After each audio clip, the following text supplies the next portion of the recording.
Hey, have you ever been the only sober person at a party, a barbecue, a family gathering, a wedding, a networking event? Well, that's my life. And in being sober from alcohol for over 3 years, one of the biggest things that used to slip me up was just saying no and how to maneuver in those situations. Because let's face it, you might feel some pressure, some awkwardness, and maybe just be overthinking the whole ordeal. So in this video, I'm gonna tell you guys and provide some tips on how to stay sober while everyone else is drinking. What's up, everybody? This is Jamie Garza. It's time to ignite your sobriety. And I know it's about to be the weekend upon recording this video. And this reflection came on me because I was at a networking event yesterday. I had a reflection of like, wow, I don't need a drink. And I'm so confident in how I maneuver, I easily say no now with no explanation. And I remember at a point in my life, it was hard for me to do that.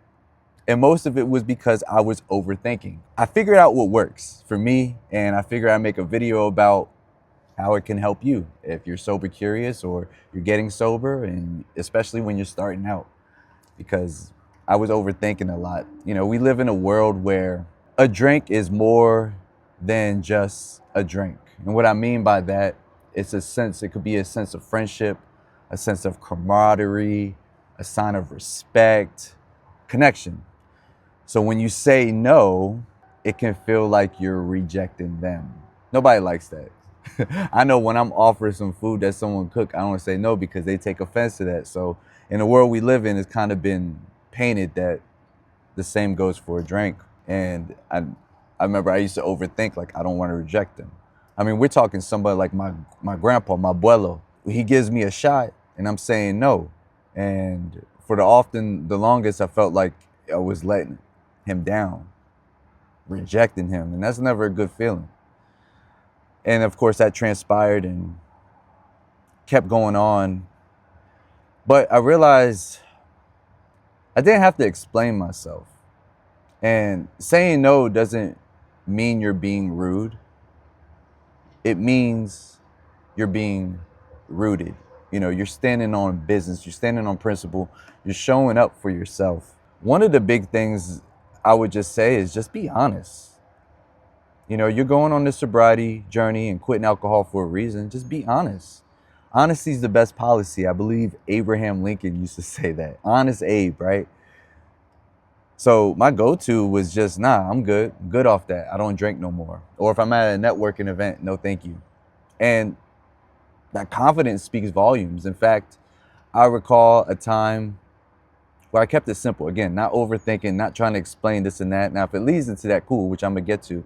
I remember I was at a chamber event, a leadership event. We went to, I think, Kentucky, Lexington, Kentucky. And there was a lot of CEOs, leaders in my region.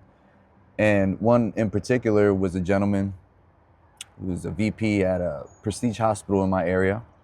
And I remember we're in a circle and, you know, he gets his drink of choice. Everyone is.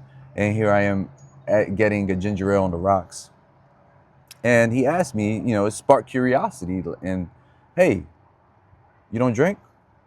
I said, no, I'm good. I just do this. And it sparked into a deeper conversation, which was great because it enhanced our bond. And just letting that conversation flow. Like it wasn't coming from a place of reject or feeling left out or anything. Because I own this. This is my truth. This is what I'm on. This is what I know is improving me and showing up to be the best I can be. So being honest, you'll start to gain confidence too, even if it feels awkward in the beginning. I was there, trust me. Now it's second nature. I actually like being an advocate for being sober. I like actually, the best is like when I'm at an event and I'm dancing and I'm partying and people act like, man, I want what he had. Well, you sure about that? You might want to drink this life on the rocks, because that's it, baby. Sober. So it's cool. I enjoy being honest. Even a simple no thanks, short and simple. You don't need to have an explanation of why or 12 steps on why. Oh, because. Just be bold. No thanks. I appreciate it. Much love. And that kind of like transitions into, what I said before. But another one is to, if you're not as bold and you want to blame it on something, maybe you could blame it on health, or maybe you could go to the classic go-to, nope, designated driver. You could go that route. But I really feel that you just owning it, being honest, and I think that does the job very well. And it has been proven for me. One thing I regret, even when my uncle was sober for like over 10 years, I used to try to peer pressure him, or I used to be so judgy, like, how can you live without a drink? Or can you even have fun? Come on, man, for old time's sake. So I'm very mindful now of not being that person, but also accepting if others say that to me. So that's why I'm bringing it back. That pressure feeling. Now, I'm 36 right now, so the older I get, the more I don't really care what someone thinks of me or what I'm on, because guess what? They're not paying my bills. Guess what? They're not walking my shoes. Guess what? They are not on the purpose that I'm on. So if you're younger, I get, the peer pressure aspect of it, but being boldly and living your truth and standing on business and just knowing that you're showing up, it makes you a leader. Going sober is leadership. And there's been plenty of times I was out, and just because of my confidence and how bold I am, they admire that I'm going sober. They admire the fact, and this is, again, this has been going on for 3 years. So now it's being more spoken about, which I'm great. A lot of people are getting sober, which I'm so thrilled, and that's why I'm creating content like this. So it's being spoken about more. But even 3 years ago, when it was like, oh, you don't drink, da da da da. No, let's not make a big deal about it. Like, this is who I am. This is who I'm becoming. You never know who you can inspire, is what I'm saying. So stand boldly on that. Doesn't have to be awkward. It doesn't have to be weird. I'm the type of person, when I go out, I barely go out. Like, it has to be a family event. It may be a wedding, a networking event that's meaningful to me. So I easily get social cues. And what I love about being the person who's sober while everyone else is drinking, you cut the fluff. Like, you're already focused. I'm not going to be here longer. I'm not going to get in any trouble. I'm not going to linger around to the whole time. Like, you're maneuvering sober. So like you're still on point. And that's the one thing I love. I'm always on point wherever I go. So I'm like, hey, I've got to go. Much love. Thank you for inviting me. But I can still have a good time.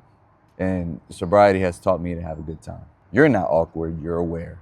So if you're going out, try some of these tips.